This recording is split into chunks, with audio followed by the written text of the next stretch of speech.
We're gonna get dirty today. Hey, my name is Ferragine AKA Frankie Flowers of City TV's Breakfast Television Garden Expert.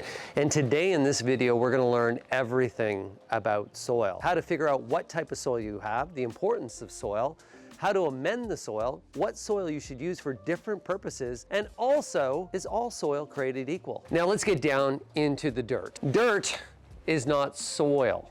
Soil is what we build the foundation of our garden on. To think of it, soil is where plants anchor their roots. It's where plants get moisture from. It's where plants get their nutrients from. So we need a soil that is rich in microbes to help along with that full process. When it comes to different types of soils, we either have clay, sand, silt, and also organic matter. So the key is to develop a really great garden is to know what type of soil you have and then either amend, fix the soil that you have or plant plants that work with that soil. So the first step, figuring out what type of soil we have. How do I figure out what type of soil I have? Well, there's a couple different processes you can do with this. Number one, you can just look at the soil. The color of the soil will also show to you what type you have. Generally, soils that are a little bit darker in color have more organic matter. But one of my favorite tests is the mason jar test. This is so simple. We're gonna go to the center of a garden. We're gonna dig in and we're gonna grab some soil. We're gonna fill that mason jar, the bottom third, with that soil. Next up, we're gonna fill the remainder with water, almost right to the top, but leaving enough area that we can shake. Next, what we're gonna do is we're gonna shake that mason jar up, and then we're just gonna let the mason jar sit and stand for 48 hours. After 48 hours, we're gonna see the different levels of soil that we have. It'll filter out the sand, the silt, the clay, and organic matter, and that will give you the percentage of soils that you have. The next test that we can do is the hand clump test. This is a really easy one. All you have to do is just go and take some soil from your garden and put it into your hand. If you can take that soil and you can make it right into a cylinder, that means that you have a high percentage of clay. If you can take that soil that you have in your hand and you can't make anything out of it, if it just falls through your fingers, it has a higher percentage of sand.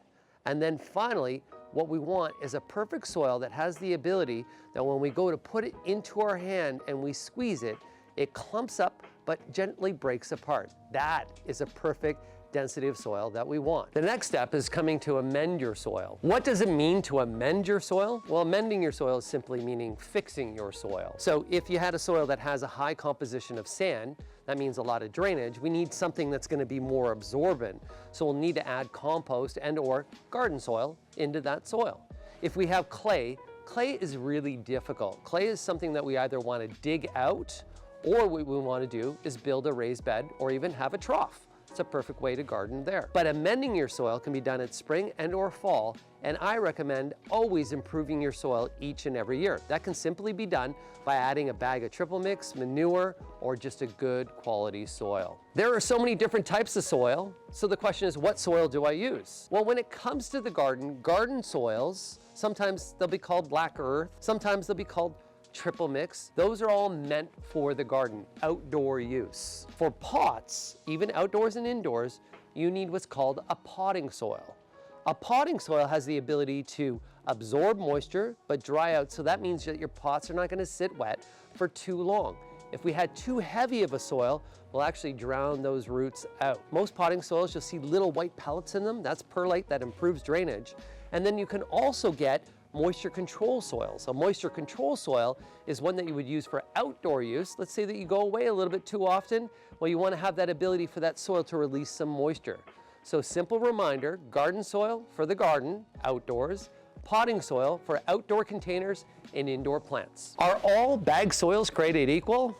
The simple answer, no. Yeah, there are so many different deals that you can get on bags of soil that are out there, and sometimes some wonderful compost you can get is even from your local municipality.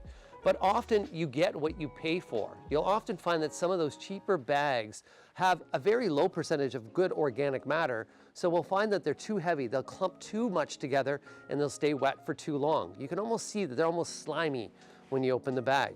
Whereas premium garden soils, those have that nice soil that will clump together in your hand but break apart, meaning loads of organic matter that pink plants will grow bigger and better and for longer, maintaining their health. Because a reminder, a good garden, you need good foundations and good soil.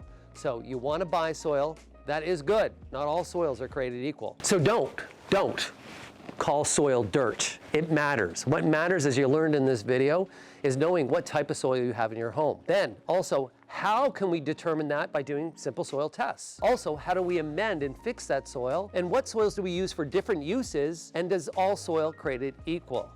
So now that you know the dirt, no, you know the soil on soil, you know everything that you need to know. If you have any questions, go into the comments and be sure to subscribe, because I'm always here to make sure that you grow bigger and better each and every year. Stay dirty.